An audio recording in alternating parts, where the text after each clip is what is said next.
Good morning, everybody, and welcome to our broadcast of the Birdability field trip. I'm Dottie Head. I'm the Communications Director for Georgia Audubon, and I will be just kind of serving as your host this morning. If you have any questions, please feel free to ask them either in the chat box or the Q&A. We are also broadcasting this live on Zoom, so we have people joining us both from Zoom and Facebook Live. I'm going to turn it over to Corina Newsome, Georgia Audubon's Community Engagement Manager, to get us started. Corina, it's all you. All right, thank you so much, Dottie. Hi, everyone. Thank you for tuning in to Georgia Audubon in collaboration with Birdability's accessible virtual field trips. This morning, we're joined by guests from Massachusetts and California and Alabama, and then me here in Georgia. And we're going to be talking all about accessible trails and the locations where we are birding, highlighting the accessibility challenges that folks experience in the outdoors, and of course, celebrating the birds that we're seeing in different parts of the country as well. As Dottie said, my name is Corina Newsome. I am actually here in Atlanta, Georgia at Piedmont Park, which is an urban park in the middle of the city that is just chock full of so many different kinds of birds, and I'm eager to share that with you. I'll go ahead and pass it over to Freya to introduce herself and tell you a little bit about Birdability, and then we'll go around and introduce the rest of our guests. Go ahead, Freya. Hi everyone, I'm Freya McGregor. I'm the Birdability Coordinator and I'm at Wheeler National Wildlife Refuge, which is really exciting. I'll tell you a little bit more about that after we introduce everybody. But Birdability, if you aren't aware of our work, we're all about breaking down the barriers that birders and potential future birders who experience some kind of accessibility challenge due to a disability or health concern have when they're trying to go birding, both out on trails and in birding locations and within the birding community. So if you'd like to know more, birdability.org is our website. And you can also follow me on Instagram at the OT Birder. And so we're really excited to partner with Georgia Audubon to help highlight the really awesome accessible birding locations around the US and also share the stories of some birders who experience accessibility challenges. So I'm looking forward to going birding with our guest co-host today. Hey, Alexander, do you want to introduce yourself?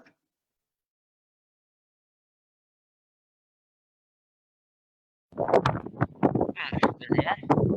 Good morning from sunny Southern California, which I like as the sun just rose. I am in Los Angeles, and I lead bird walks with the Audubon Center at Debs Park and the San Fernando Valley Audubon Society. Right now I'm at Lake Balboa, which is a large man-made recreational lake, literally right in the center of the San Fernando Valley. And behind me right now I've got a couple of Egyptian geese. I'm also experiencing the blast of the overnight winds, so I'm going to be muted for probably the next 10 minutes at least.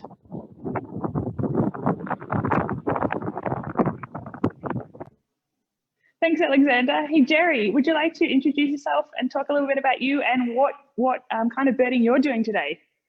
Hi, everybody. My name is Jerry Berrier, and I'm located in Malden, Massachusetts, near Boston. And I am a person who is totally blind. I've been birding by ear since the 1970s when I was in college and got introduced to it by a biology professor. And I probably enjoy that more than any other hobby I've ever been involved in, and I've been involved in plenty of them. But I get out when I can, but when I'm in my house, I sit at my computer and I can listen to the birds from my front yard and my backyard through microphones that I have mounted outside, and that helps to give me the opportunity to listen to birds. But I love learning new bird sounds, and I like getting out and birding when I can with other people, and it's been a wonderful hobby for me. Thank you.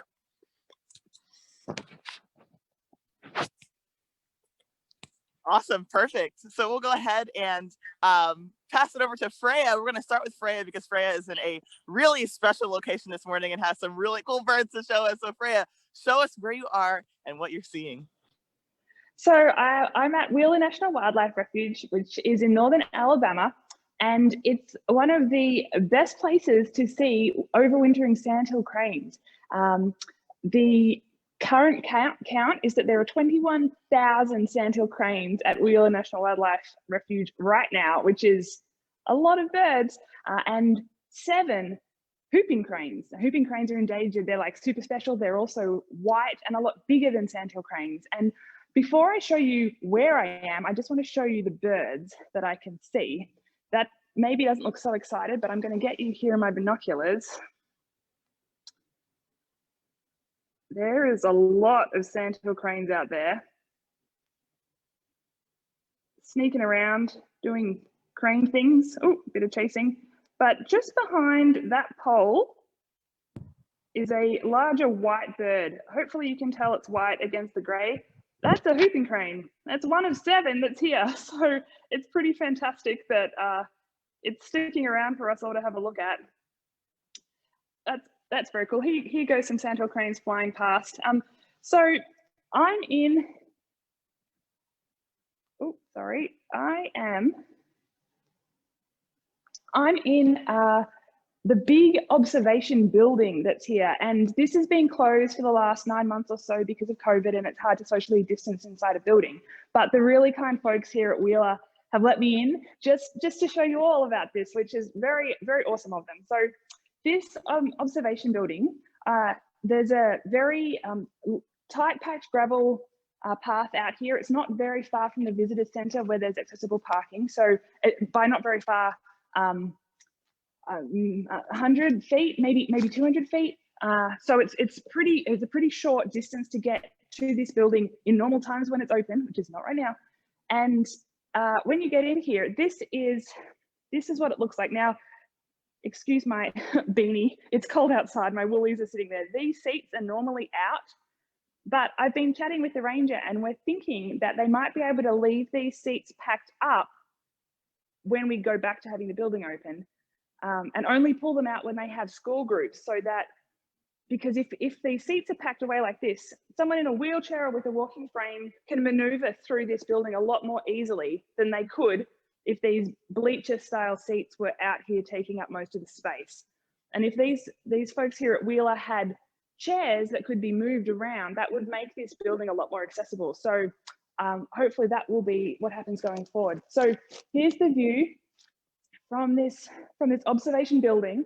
One other thing that I want to point out about this is that the windows are floor to ceiling, and in an observation blind, like a traditional one, sometimes the wall will go up higher than the height of a seated person. Now, if someone's in a wheelchair and they can't see over that wall, they're not going to be able to see anything that the blind is trying to let them see. So having a complete window is really, really much more ideal and much more accessible for everybody.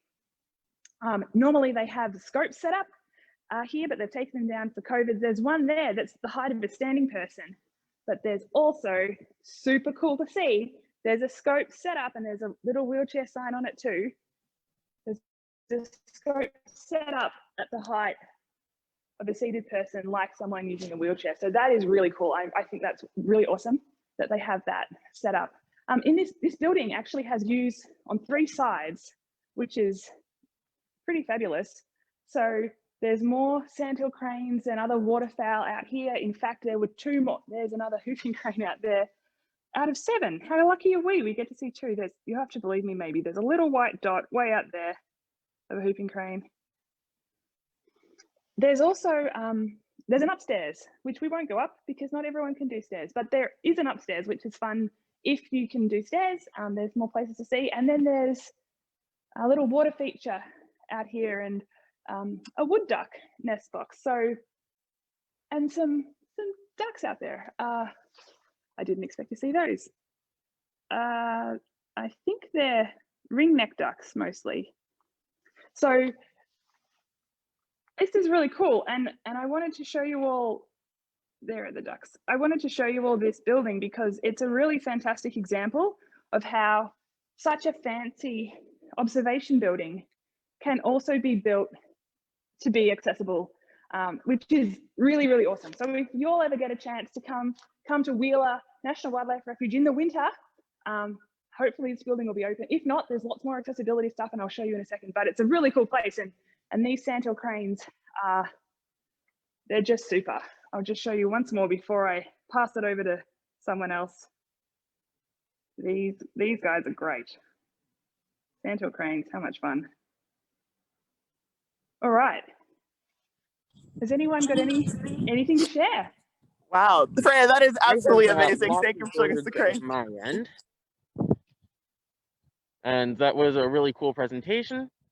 Right here at the lake, well, in the parking lot of the lake, actually, I've got about a dozen Egyptian geese, which were introduced from sub-Saharan Africa about 4 years ago.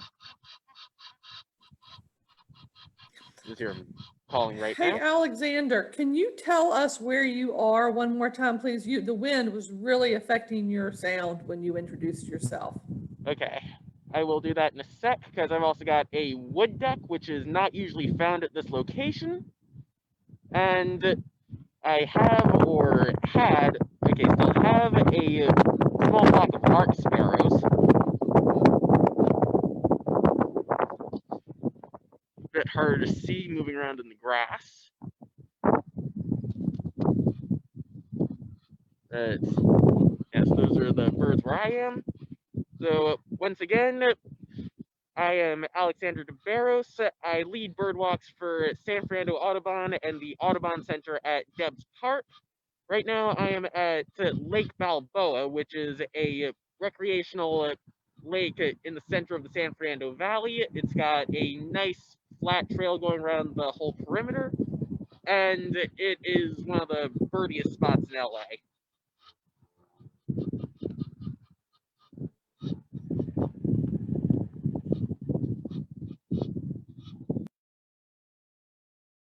Awesome. Thank you so much, Alexander and Freya. Those are really cool birds. It's really awesome to be able to, in the winter, even though it is cold, not so much necessarily where Alexander is, but maybe the rest of us are a little chilly, but the birds are popping this morning. So really quickly, or as long as you need actually, Jerry, if you are hearing any birds that you are interested in sharing with us, you can definitely feel free. And if you wouldn't mind actually one more time, just describing the setup that you have to detect the birds that you have around your home, that would be really cool. Again, just for everyone who's joining us now, this is the collaborative virtual Birdability field trip that Georgia Audubon and Birdability have collaborated on. So once a month, we have guests from around the country highlighting accessible birding locations, highlighting the accessibility challenges that folks experience when birding, and the birds that are found in different parts of our country. So I'm going to go ahead and pass it over to Jerry to describe what he might be hearing as far as the birds outside his home. Go ahead, Jerry. Okay, very good. Well, I'll go into maybe more detail than anybody wants to hear, but I'll tell you what my setup is. I have two Shure boundary mics, which are sort of a flat mic. They're typically used in conference rooms, but I mounted them with help from my dear wife, Lee, under the eaves in the back and under an overhang in the front so that they're pretty much out of the weather. And they do fairly well in windy conditions, but I did put a windscreen on one of them. I have cables coming from those microphones into a standard audio mixer that might be used by musicians or people like that. And I have the audio mixer connected into my computer. So I can listen to my front yard separately from the backyard, or I can listen to them both at the same time. So I'm getting the front yard would be on my right side, which is closer to the front of the house, and the backyard would be on my left. So that's the basic setup I have. And there certainly are simpler ways to do it. From time to time, there have been commercial products available that you could buy that simply had a very thin little cable that went to a small microphone that you'd stick out the window, and then a little box like the size of a small radio inside. And I don't know if there are any of those on the market right now. I know the one that I used to have was called a Nature's Window. Another thing I'd like to talk about at some point, if it's okay, is an app that I use for learning bird sounds. And I've used lots of them over the years, but I have found an iPhone app that if it's okay to actually plug a specific app, I'd like to be able to talk about that. Absolutely, yes, you can. Okay. Well, I found an app called Larkwire, Larkwire, Larkwire, which is for learning bird sounds. And the way it works is you can tell it which groups of birds you want it to include, and then it will play a bird sound, and you either hit, yeah, I think I know the answer to this, or I'm not sure. And then it tells you whether you were correct or not, and it keeps track of what you've done. And it will continue to widen the variety of birds or change the variety as you get really good at let's say that you got really good at flycatchers. It would begin not to show you those so much or let you hear those, but go on to other things. And I found only very recently that this app works very well with voiceover, which is what I use on my iPhone as a totally blind person to be able to operate the phone. It works very well with that. It's 100% accessible. And I took it a step further only a couple of weeks ago. I got one of the newer iPhones, and it has something on it called voice control that will let you control certain apps and tap on buttons and things like that with your voice. And I've learned how to use this Larkwire app while I'm on my exercise machine. And I'll start the app before I start exercising, and then it'll play something, and I'll say tap no. That's tap K-N-O-W, tap no if I think I know it, and it will tap it. And if I don't know it, I'll say tap not sure, and it will tell me what it is, and then I'll say tap okay, and then it'll go on to the next one. So I am having an absolute blast with it. But I do want to say that there are many other ways to learn bird sounds. There are lots of commercial learning CDs that you can buy. There's a lot on the internet available and many ways to do it. But that's how I've been doing it recently. Thank you. That's amazing. Thank you so much, Jerry, for sharing the details. Oh, Freya, you've got something to show us. I just wanted to add real quick. Thank you, Jerry. I know Larkwire is now a free app, so that's even more awesome and accessible to any folks who would benefit from that. And you don't have to be totally blind or have low vision to benefit from learning bird sounds, of course. So yeah, Larkwire sounds awesome. Thanks, Jerry. Yes, I Yay! forgot to mention that it is a mainstream app. It wasn't developed for blind people. They also have a web-based app. That one is not accessible. So just so you know. Got it. Thank you so much for that information, Jerry. That's phenomenal. I'll have to check out Larkwire because I feel like I could benefit from that for sure. Now, I want to show you all what I'm seeing right now. Okay. So I, again, am in Atlanta, Georgia at Piedmont Park, which is a very urban location for a green space, but it is wonderful. Before I get into the accessibility, I want to turn around.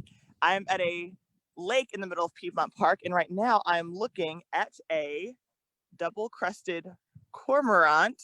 See if I can get here we go. Digiscoping under pressure always makes me shake a little bit. But right in the center of my scope, there is a double-crested cormorant that is going between a little bit of preening and kind of sitting with their wings out, as cormorants tend to do. After they kind of start, maybe take a bath, they'll sit on an elevated maybe perch or log in the middle of on the edge of some water and kind of sit with their wings out as they dry off. That's what this cormorant has been doing. I've also got a variety of other waterfowl, both native and non-native, both wild and domestic. So right here in the center of my binoculars, that is a male mallard, which you can tell is a male because of the nice iridescent, here we go, green head that they have. And let me go ahead and refocus my binoculars so you can see it as best you can. Let's see. So it's in as much focus as possible. Yeah, so we've got a female mallard there, a male mallard there. Oh, and right next to me, we've got where are you? Canada goose, a goose that many people may be familiar with, but I always encourage people that even for the common birds and sometimes even the domestic birds. Hey, Corina. Yeah. Real quick, I don't know if you can hear, there's can you guys hear that racket? There's a huge flock of sandhill cranes all calling, and they're going to stop. So can you all hear that? I heard it for a second. All right, let me see if I can fix my audio. Sorry, please keep talking about the Canada Goose. I just wanted to share this crazy sandhill crane noise. No, thank you for letting us know. So yeah, so the Canada Goose, the geese here in Piedmont Park are certainly not opposed to the presence of people, and they tend to get quite close, probably because people are feeding them, which of course we certainly do not recommend that you feed wildlife, no matter where you are. But we've got the Canada geese, the mallards, both male and female, and then we've got some domestic ducks that are an invasive species. So we've got some Muscovy ducks, which I think were introduced, I believe, from South America, I think, and they've got lots of different color morphs, and really have kind of taken over the lake at this park, which is not super great, but nonetheless they are fairly cool to encounter. But here at Piedmont Park, I'm going to flip myself around. This is quite an accessible location. There are several places to park depending on where you are in the perimeter of the park, and at those locations there are parking spots, handicapped parking spots that have a lot of space. So if you have a ramp for your vehicle, there is room for a ramp. And there are paved trails all throughout the park, paved with cement. And where I am right now at the lake, that's kind of in the center, or sort of in the center of the park, there is a ramp that travels from the main path that travels around the lake and through the park, that kind of winds down a little bit at a manageable slope, I believe, down to this kind of observation platform where you can take a look at all the waterfowl that are hanging out here at the lake in Piedmont Park. But that's where I am right now, and I'm going to start walking now around the lake to see what birds I can find. But Alexander, I see your scope moving, so if you want to share what you're looking at, feel free. All right, thank you, and very informative. Right now I've got an American Pippit in the scope, positioned right in the center. Don't know how focused it is for you guys, but here he is. American Pippit is a tiny sparrow-like bird that is not closely related to the sparrows. It spends most of its time walking around on flat grassy areas or in creeks, and it's best distinguished by sparrows because of its movement. When they move, sparrows always hop a bit, and pipits always walk 1 foot in front of the other. Super cool. I haven't seen an American Pippit. Thanks, Alexander. It's almost like I saw one with you then. I'm just going to see, guys, just in case this works, I'm shifting my audio in case you can hear the sandhill cranes. Now, they're not making as much noise as they were a minute ago, but can you guys hear kind of a soft kind of trumpet? Yes. Yes, Very great. faintly, Wonderful. yes. Mm-hmm. If they, so a huge flock just like took off and they were all calling, it was bananas. But because I have you guys in my ears, the microphone is only like designed to pick up my mouth and not all the background sounds. So if they make another big noise again, I will be sure to let, because it's one of my favorite sounds. Sandhill cranes are one of my favorite sounds. They often call when they're flying, kind of softly to each other, just keeping in touch with everybody, and I think it's just magic. But while I've got you, just next to the visitor centre here at Wheeler, there is the Atkinson Cypress Trail, which is a half-mile loop, and it's a really great example of an accessible trail as well. Now, the visitor centre is that close. It's currently closed due to COVID, but there are some portaloos outside if you need them, so that's good to know.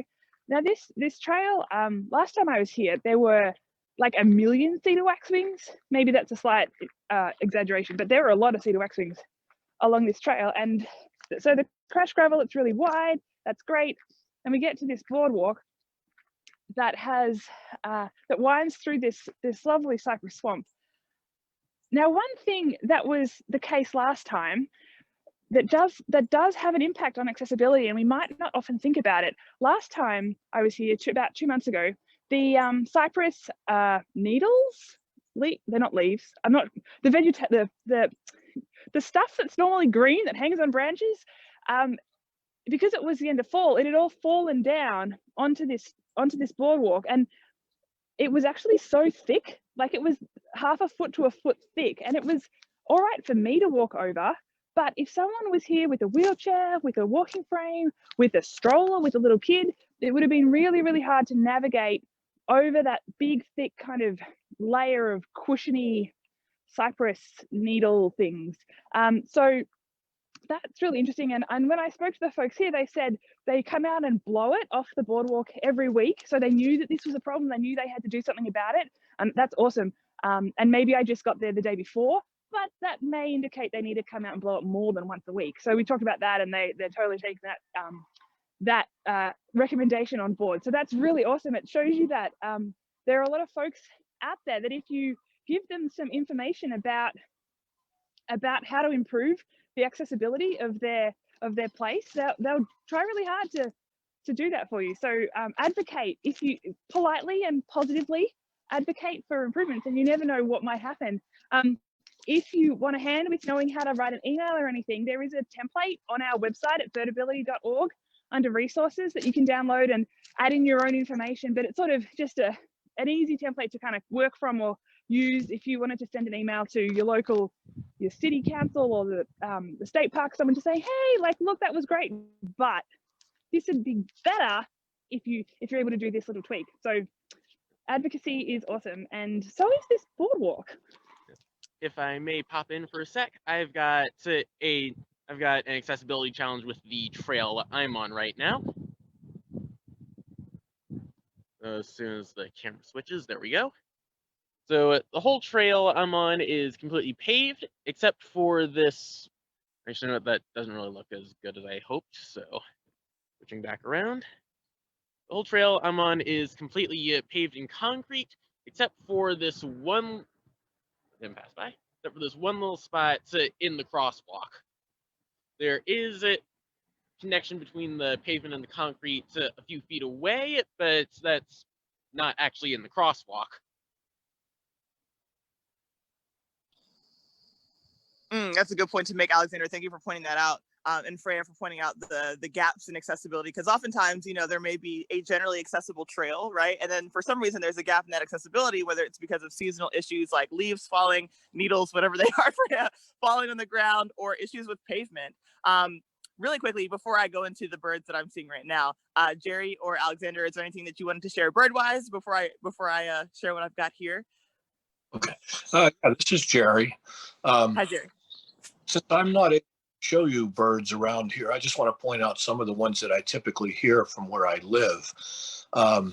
One that I don't typically hear that I heard recently and got a great thrill from was an eastern screech owl. That was at about 5:30 or 6 o'clock one morning, and I heard that through my speakers on my computer. But I get a lot of Carolina wrens with their tea kettle, tea kettle, tea kettle call. I get a lot of blue jays, American goldfinch, red-bellied woodpeckers, northern flickers, house sparrows, chickadees, black-capped chickadees. I've never heard the Carolina chickadee here. Let's see, what else? Well, of course, robins and cardinals and morning doves, lots of morning doves. And we have feeders both in front and back to attract the birds. And we've only lived here for a year, but we seem to have become a very popular bird place. So we're happy about that. That's it for me. That's amazing. Jerry, would you actually mind telling us a bit about that really cool hoodie you're wearing right now? Actually, one quick sec before you do, Jerry. I've got a bunch of birds because I'm now out of the parking lot and at the lake. So right here, right now, I've got a couple hundred American coots. Wow. This lake is the best spot for American coots in the San Fernando Valley. Most years on the Christmas bird count, they are the most numerous bird count, numbering into the thousands, and the lake always has at least 900 of them. Also got a flock of American white pelicans on the far side of the lake. The pelicans winter here and typically breed around the Great Salt Lake. And a bit closer are a few mallards. We're here a second ago. There's one. A few mallards. And some American Widgeons, the brownish duck. Wait, no, that's a mallard. Where was the widgeon?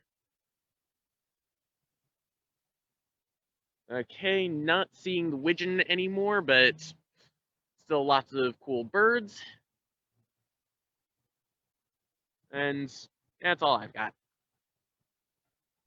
That was super cool. Thank you so much, Alexander. Man, I've never seen that many coots in my whole life at all. All right, Jerry, back to you with the cool swag that you've got on. Okay, so this is a Birdability shirt. It actually has Braille on it.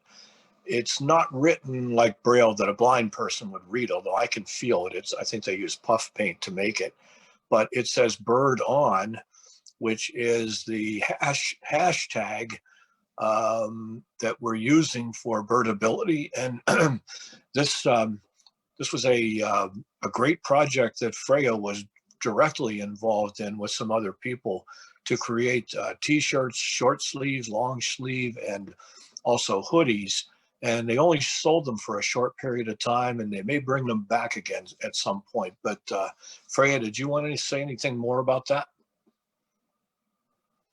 Yeah, absolutely. Thanks, Jerry. Yeah, so actually, this was a collaboration between the folks at Rogue Birders and Birdability, and those folks came up with the idea and inspired, in fact, by Jerry and his story during the panel discussion in Birdability Week, which was in October. If you haven't seen the panel discussion, it's really, really good. Both Jerry and Alexander were panelists, and a couple other folks. There's a link to it on the Birdability website. It's really, really worth watching. So yeah, so these Rogue Birders and we created these the t-shirts and hoodies to try and start a conversation. I mean, it's not really designed to be read. I mean, it's on your chest. It's kind of weird, but read by someone who's a Braille reader. But hopefully someone will come up to you and say, "Hey, look, is that Braille? Like, what's on your shirt?" And you can say, "Oh, well, actually, accessibility, inclusivity, birding, woohoo! Everyone can do it." And I'm wearing this coat because it's 35 degrees here, but I have my Rogue Birders bird on hoodie as well. So thanks very much to the folks at Rogue Birders, and we will be opening up that store again. It's one of those things where you do it by batch, so you know, it's only open for a few days, then everyone orders it, and then it gets shipped when everyone's ordered it. So we'll be definitely opening up again. If you missed out, you haven't missed out for good. They're coming back, and Jerry's showing us what's on the back, so I'll pass it back to Jerry. I'm unmuting you. Okay. All right, this is Lee speaking. This says Birdability with the birdability.org and the hashtag bird on the back of the shirt. So if you're not a Braille reader, or if you are, you can say, well, this is what it's about. Go to the website, show people the back of the shirt too. And they're very good quality and they're very soft. And it's just, we got a bunch of them for our family for Christmas, and everybody's very proud of Jerry and very happy for him that he was inspiring this project. Yeah, thanks, Lee and Jerry. And yeah, all the money raised from selling these t-shirts and hoodies is going to support Birdability and our work to increase the inclusivity and accessibility of birding and the outdoors for birders who have disabilities and health concerns. So your money's going somewhere really good. And I'm not remotely biased, but this hoodie I've hardly taken off in the month that I've had it. I haven't worn the t-shirt very much. It's been a little cold. The t-shirt fits really well. It's really comfy, but this hoodie is tops. So, and I'm not really a hoodie person, so maybe a little bit of bias, but totally recommended. That's amazing. Thank you so much. If I may pop in for a sec, I've got some double-crested cormorants pretty close up, and some American white pelicans. They're now much closer. Yeah, stealing the fish. Yeah, these are fish-eating birds, and this lake is stocked with fish, mostly for fishermen, but the birds have really made it their own. Further, Audubon. So further across the lake, there's some more mallards and domestic ducks. There's also a raft of lesser scalps and ringneck ducks that always hangs around. And on the far side of the lake, I think those are the mute swans. There's 2 mute swans that live at this lake. They were brought here because they match the swan-shaped paddle boats that are found that are docked here. Those are what? Those are what? Thanks for that, Alexander. Yeah, I guess we wouldn't recommend like importing non-native species to match the paddle boats, right? Probably not a great idea, but that's so cool. That was such a great view of the American white pelicans, Alexander. Thank you so much for that. Real quick, since I got a closer vantage point to our cormorant friend, I know Alexander just showed us a cormorant as well. Where'd you go? So there we are. Hopefully the focus will help me out here, but this double-crested cormorant is still here hanging out.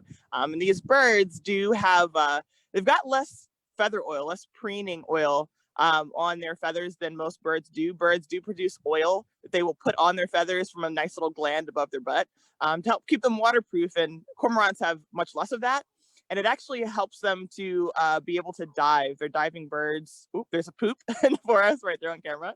It helps them to dive for fish because they are almost pretty strictly fish-eating birds. And so having less oil allows them to submerge themselves a whole lot easier. That's also the reason why you see them usually basking in the sun pretty often. And one thing I wanted to point out about this trail that I'm on, so I mentioned that this trail is paved and it leads down to a close vantage point to this water body here in Piedmont Park in Atlanta, Georgia. But talking about gaps in accessibility, occasionally, seasonally, there will be a lot of rain. And right now we've been in a kind of a rainy season here in Atlanta. And there is a portion that has a portion of the trail that is gravel and packed dirt. And when it rains, it gets really muddy and fills with puddles. And so seasonally, this trail may not be accessible if you are moving, if you are locomoting in a wheelchair and you want to get a better vantage point of the lake. So that's something to keep in mind, and something to, again, as Freya said, to advocate to your local parks or your local green spaces about if you are noticing gaps in accessibility, just to make them aware of it, because usually people want their parks to be as accessible as possible. So we've found, well, Freya and Virginia Rose, who are the Birdability leaders, have found that they've had good success when it comes to people's receptibility to hearing what you have to say and making the changes when they can. So we are always encouraging you to go ahead and be an advocate for the spaces where you bird. So does anyone have anything that they're noticing about their trails or the birds around them that they would like to share? I'll go ahead and open up the floor. This is Lee. If I can throw one more story at everybody who's watching. Boston also has a pair of swans for their swan boats at the Boston Public Garden. And I'd have to double check some of my facts, but I understand years ago, they were named Romeo and Juliet, and they used to take them out of the lake at the end of the season, and they lived at Park Plaza Hotel, and there was a big ceremony in Boston in the springtime when they put them back into the lake. So it was a big deal up here. Very cool. Thanks, Lee. The Boston Public Garden is a beautiful place to go birding. I used to live up in Boston, and the public garden right in town is a gorgeous spot, and the swan boats are very cute. I just wanted to show you all, I'm at one of the photo blinds that's recently been set up here at Wheeler. Again, the visitor center is just behind me. So these places are all really easy to get to from the visitor center. Now, this photo blind has got a really cool thing, but unfortunately, I mean, tanbark, or this, like, I'd call it tanbark, I'm from Australia though. They're like, crunched up small bits of wood surface, definitely better than mud, but maybe not the best surface. I know these folks here are working on that really hard. So here's the photo blind. Now, a lot of photo blinds, like I said before, they may only have a window or a viewpoint that's the height of a standing person, which isn't really cool. But these guys have a window that's at the height of someone who's seated. So this is just great. The hole is so you can stick your lens out if you have a fancy camera. I don't, so I'm just gonna... Wow, that's freaky. Open up the whole window. Out there, there's let's see what we can see. Just sandhill cranes everywhere, y'all. This is so good. Stop making noise, which is a shame because they were making a lot of noise before. If they do start calling again, I'm going to interrupt whoever's talking and share that with you because it's such a great noise. And wow, that's so creaky. But yeah, so this is a great example of what would be a really accessible photo blind if they just improve the surface on the ground a little bit more. But I know they've only just built this too, so give them time. They're on it. So yeah. I saw Alexander had some birds. Yeah, go ahead, Alexander. Okay, right here I've got another flock of American coots, and there are a couple of Brewers blackbirds over here by the bench. One nice thing about this lake is that the whole perimeter trail is littered with benches. Right now I've got a couple of Brewers blackbirds.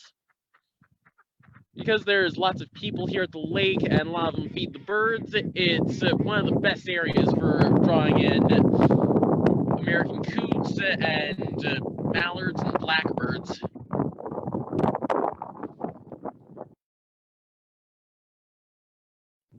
Alexander, that's so cool. Would you mind putting the scope on the blackbirds just for a second longer and unmuting yourself so we can take another look? I have never seen, so I've gotten some live birds today. I don't know if it counts if I'm not there, but it's live, so I feel like it kind of counts. But Alexander is showing us some Brewers blackbirds. So I'm going to go ahead and mute myself, and you can unmute Alexander.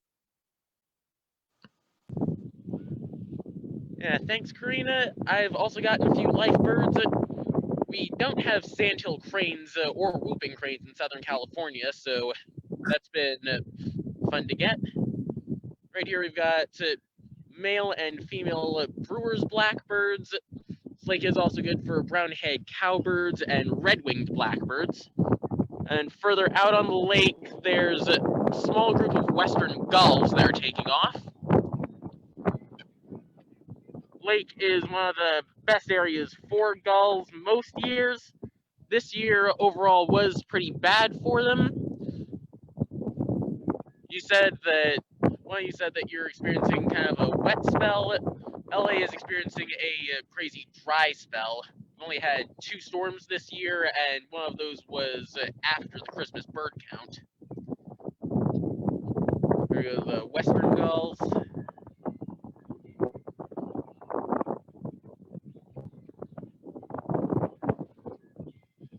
And on the far side of the lake, there's another large group of coots, and it looks like some of the domestic geese.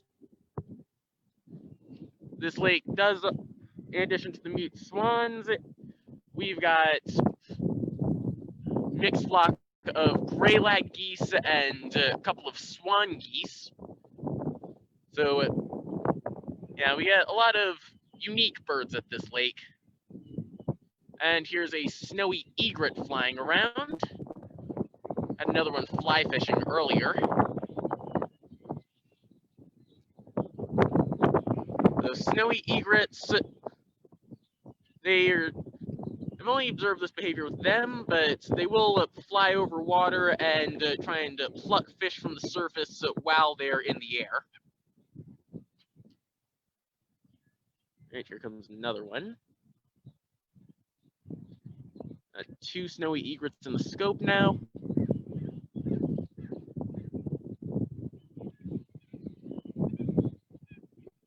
Mallard just went by. And yeah, those are the local birds. Alexander, wow. You are, simply knocking it out of the park with all the birds you are seeing this morning. I know where I need to visit now when I go to California, hopefully in the near future rather than the further. Jerry, I had noticed that you were unmuted for a second. I'm not sure if you were wanting to jump in, but if so, feel free to. Okay, yes, I just wanted to say something about why I have continued doing birding by ear for so many years. It's not just that I like learning the sounds, but I found that listening to birds and learning about them have heightened my awareness of my surroundings. It's heightened my awareness of the seasons. I love listening to Alexander talk about the birds that he's seeing, and I really get a lot out of that. But what I really love to hear is the sounds that they make. but it has just given me common ground with a lot of people with whom I would have had little in common with before I got involved in this hobby. So it's a lot more than just getting a kick out of learning to identify the sounds. I'm birding no matter where I am all the time. As soon as I get out of a car, my ears are tuned to the birds, and no matter where I go. And when I go on, I remember when I really hobby, when I would go on vacation, I just couldn't wait to stop at various places along the way to see what I could hear.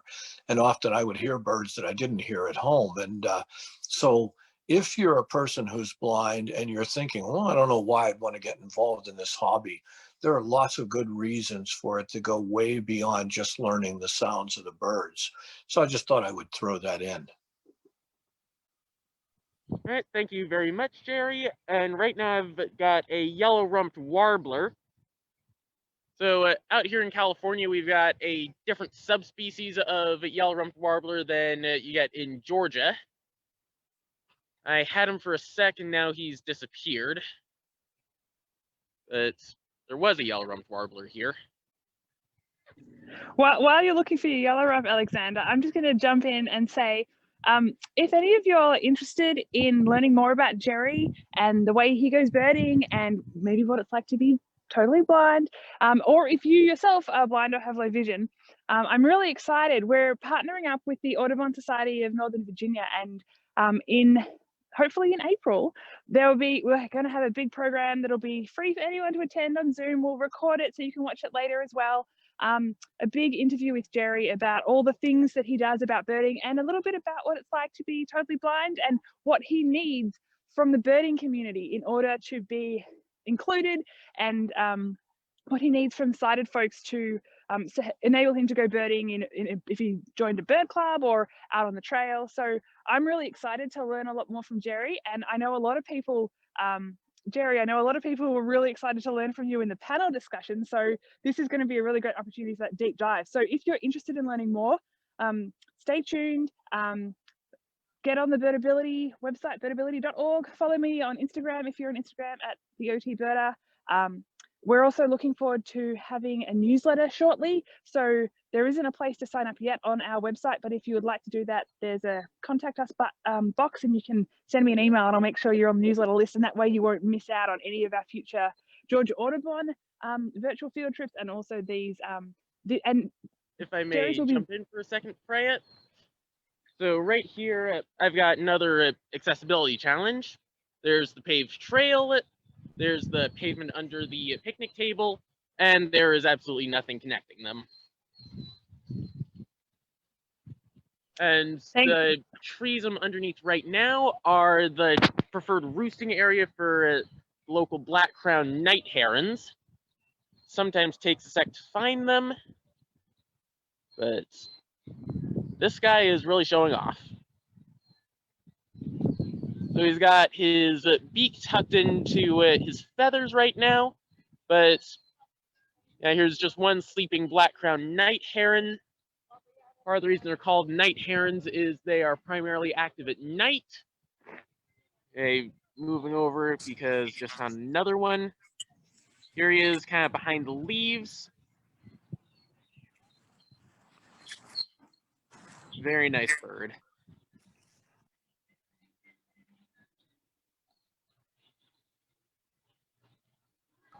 Thanks, Alexander. That's really cool. So speaking of calls, there is a bit more noise over at my end right now. I'm just going to flip the camera so you can see what I'm looking at. These sandhill cranes are all out here. I'm going to be quiet for a minute so you can hear them calling, hopefully a bit better than last time.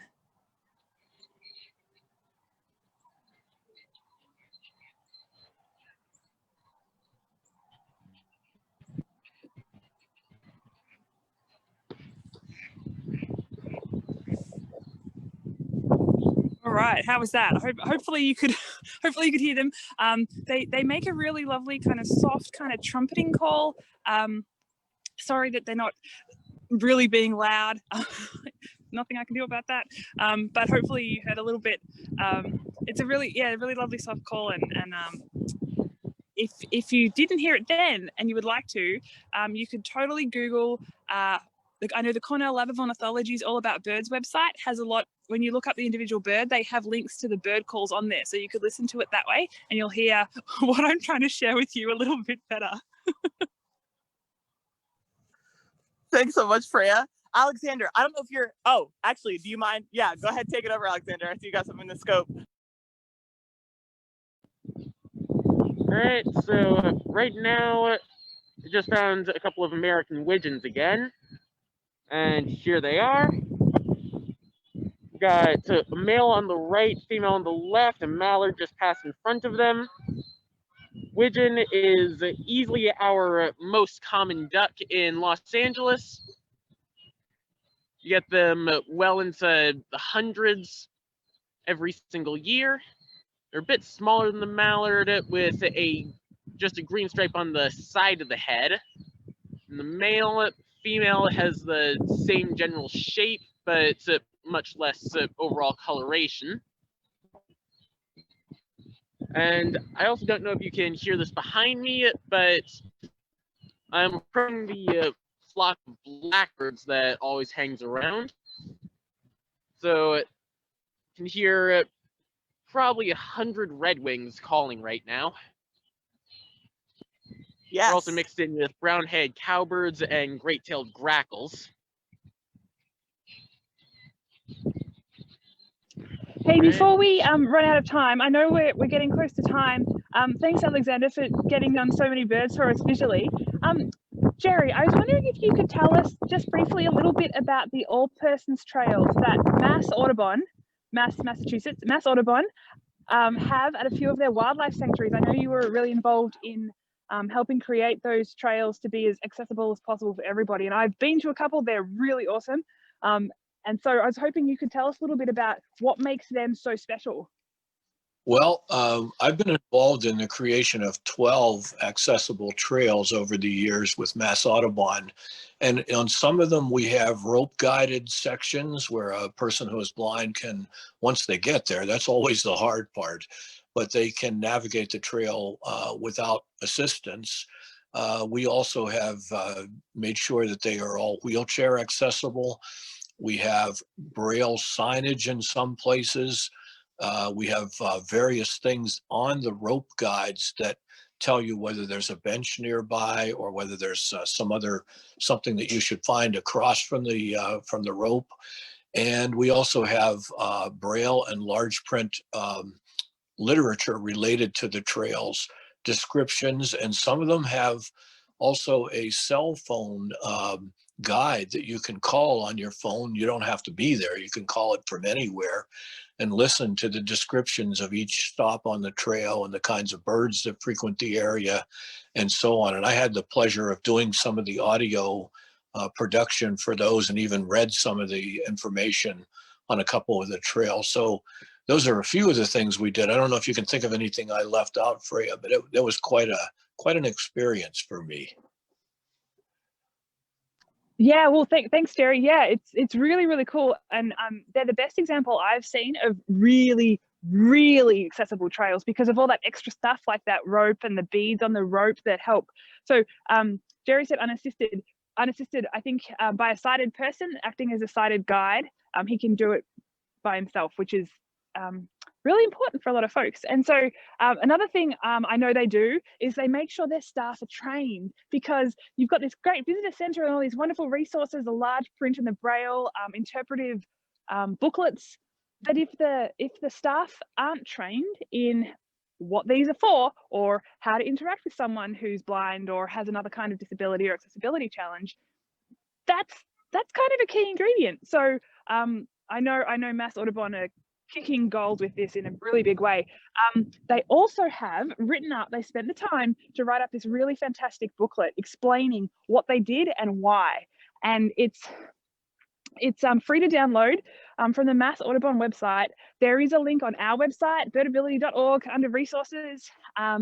You'll find a link in there to get to that guide. It's if you are ever involved in trails, trail design, consulting, anything like that, this is the resource that I would suggest you check out, because it's really top notch. So thanks for explaining about that, Jerry, because and hopefully in the summer we'll be able to get Jerry back on one of these virtual field trips from one of those trails, and he can really take us around. I think that would be really cool. I haven't actually asked Jerry if he'd be up for that, but I would love it if you are, Jerry. I certainly. Thank you, Freya, and thank you, Jerry. Right now, I've got some ring-billed gulls perched here on the shore. Right now, the scope is on 2 adult ringbills. We got the yellow beak with the black ring around the tip and yellow legs. Just to the right of them is a young California gull. It's a bit larger because it's young. It has pink legs and kind of splotchy brown on the wings. There's another young ringbill, and furthest to the right is an adult western. Western gull is our only dark-backed gull. Makes it very easy to identify. It's also our largest gull by a lot, as you can see by the ringbill next to it. It's about 10 to 15% smaller than the western. And also perched close to me now is a snowy egret. Sorry, wind.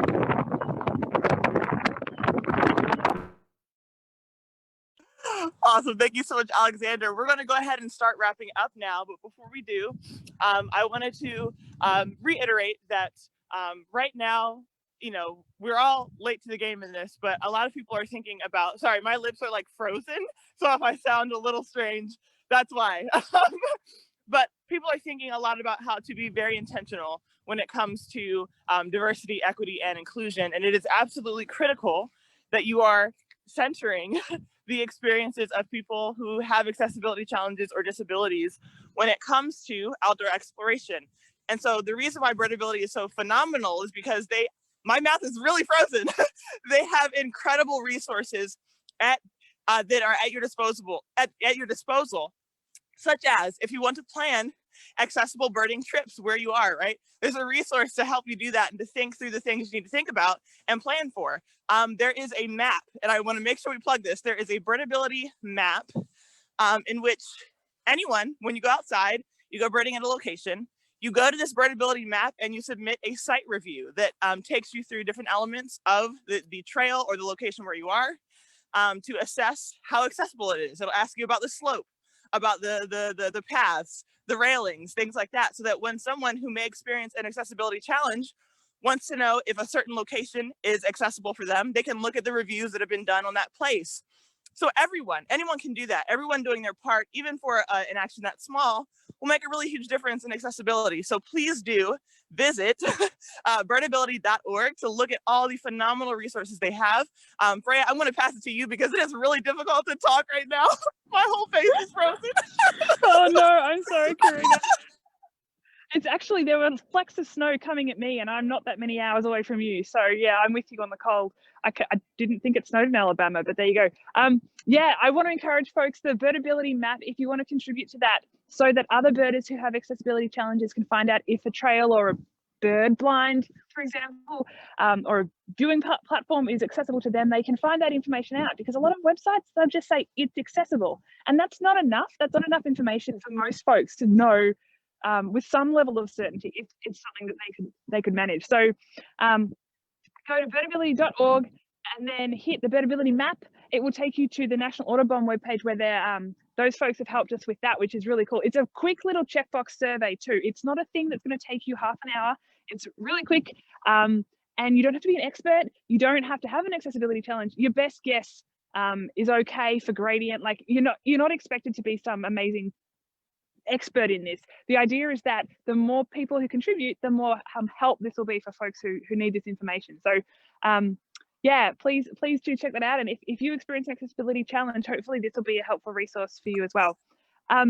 Thanks, Corina, for that plug. And I'm really excited. This is a monthly thing. So the George Audubon Birdability virtual field trips will be happening every month, usually the second Saturday of the month, but stay tuned to the Birdability website and George Audubon's Facebook page, and that'll keep you up to date. The next one is going to break the rule I just said. It's going to be on the 20th of February, Saturday, the 20th of February, 10 a.m. Eastern. There'll be There'll be 4 co-hosts again in all different places, so you get to go birding across the country all at once and learn a bit more about accessibility and inclusivity in birding. So please come birding with us. Amazing. Thank you so much, Freya. And a big thank you to Jerry from Massachusetts and Alexander from California for showing us the incredible birds and locations and the places where they go birding. So we look forward to seeing you all next month, and we hope you have a fantabulous morning. Bye, everyone. Thanks, everyone. Bye. Hi, thank you. It was very nice meeting you. Bye.